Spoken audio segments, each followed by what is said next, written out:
दोस्तों, आज की कहानी है जेठानी जी आपकी ये आदत खराब है। दोस्तों, कहानी शुरू करने से पहले अगर आपने हमारे चैनल को सब्सक्राइब नहीं किया है तो सब्सक्राइब कर लीजिए ताकि आपके पास पहुंचे हर नया वीडियो। 3 बहुओं में सबसे छोटी बहू प्रिया यूं तो अपने पति के साथ बेंगलोर में रहती थी, लेकिन उसके शादी के बाद के पहले सावन के त्योहार को मनाने के लिए वह अपने ससुराल आई हुई थी। मजली बहू इतनी बातूनी थी कि उन्हें वक्त का पता ही नहीं चलता था और जो भी मिलता उससे बातें करने लग जाती। इस आदत से घर के सभी लोग बहुत परेशान थे।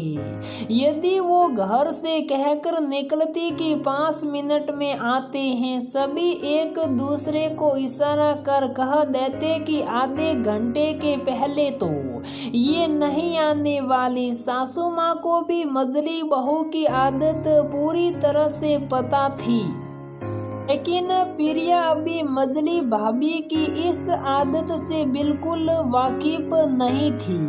उसे पता भी नहीं था कि वो इतनी बातें करती हैं। 2 दिन के लिए बड़ी जेठानी और जेठ जी किसी काम से बाहर गए हुए थे। प्रिया की जेठानी ने कहा, प्रिया आज हम कहीं बाहर चलते हैं। वैसे तो ये छोटा शहर है, फिर भी गाड़ी से चक्कर लगाकर अभी आते हैं। प्रिया बहुत खुश हो गई। उसने जाकर सासू माँ से कहा, मम्मी मैं दीदी के साथ जाकर 1 घंटे में आती हूँ। सासू माँ को तो मालूम ही था मजली बहू बाहर गई तो जल्दी नहीं आने वाली। उन्होंने कहा, ऐसा करो प्रिया, पहले दुकान से केसब लाकर मुझे दे दो, आज रात को सबके लिए नूडल्स बना लूंगी। प्रिया ने कहा, मम्मी हम लोग तो अभी घंटे भर में ही आ जाएंगे। अभी तो 5 बजे हैं, आराम से 6 साढ़े 6 तक आ जाएंगे। आप चिंता मत करिए, लौटते हुए हम ले आएंगे। सासू माँ ने कुछ नहीं कहा। वह जानती थी कि प्रिया अभी अपनी जेठानी की आदत से वाकिफ नहीं है, लेकिन फिर भी वह कुछ बोली नहीं। प्रिया और उसकी जेठानी गाड़ी लेकर निकले ही थे कि जेठानी जी की सहेली मिली। वहां उन्होंने करीब 10 से 15 मिनट बात कर ली। प्रिया के बार बार कहने पर कि भाभी चलिए देर हो जाएगी, तब जाकर कहीं वह मानी। थोड़ा दूर चले ही थे कि मंदिर आ गया। जेठानी जी बोली, ये मंदिर बहुत सुंदर है, चलो दर्शन करते हैं। प्रिया को भी लगा, चलो अच्छी बात है, भगवान के दर्शन कर लेते हैं। अंदर जाते ही जेठानी जी तो वहाँ के पुजारी जी से बातों में मग्न हो गई।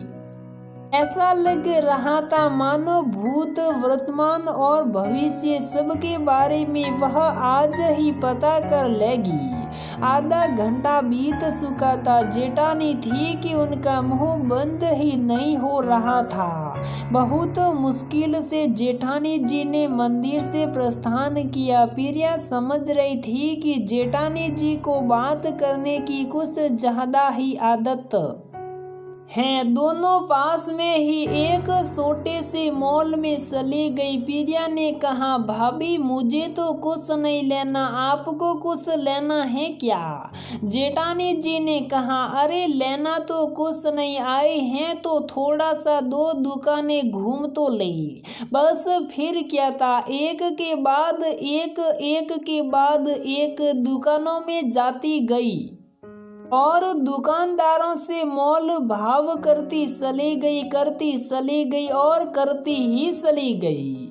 1.5 घंटा बीत गया। प्रिया को समझ में आ रहा था कि क्यों मम्मी ने उन्हें कहा था कि वह पहले ही केसप लाकर उन्हें दे दे। उसने अपनी जेठानी को याद दिलाया कि रात के 8 बजने वाले हैं। और सासू माँ को हमें केचप लाकर देना था, बस फिर क्या था।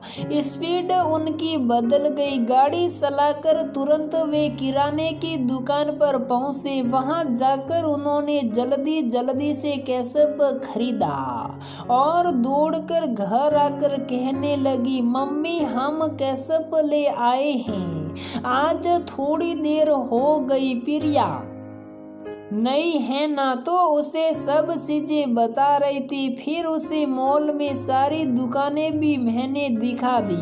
पास वाले मंदिर में तो पंडित जी से भी उसकी अच्छे से मुलाकात हो गई। प्रिया मेरे जैसी ही है, उसे भी बात करने का बहुत शौक है।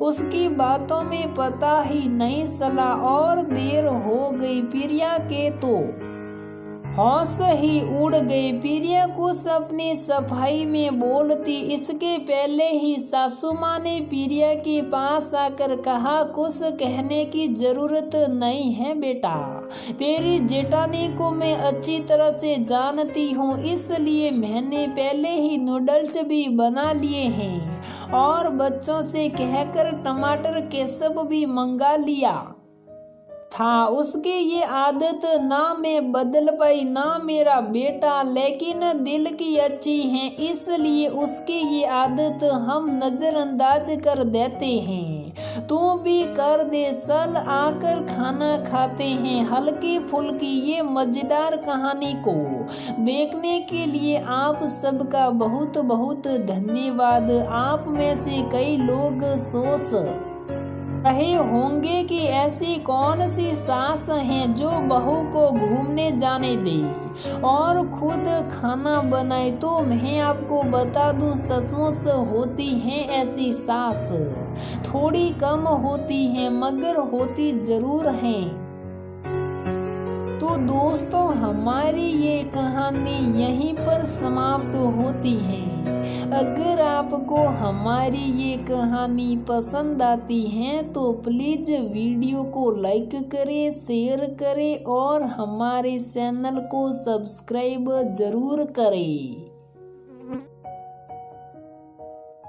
दोस्तों हम रोज इस प्रकार की नई नई कहानियाँ इस चैनल पर अपलोड करते रहते हैं। सास बहू ननद भाभी देवरानी जेठानी, मोटिवेशनल स्टोरी, शिक्षा के प्रति स्टोरी जो आपको जीवन में आगे बढ़ा सके।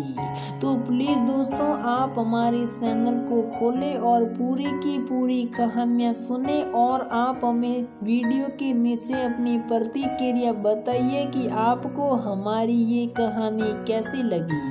तो प्लीज दोस्तों आप हमारे चैनल को सब्सक्राइब जरूर करना।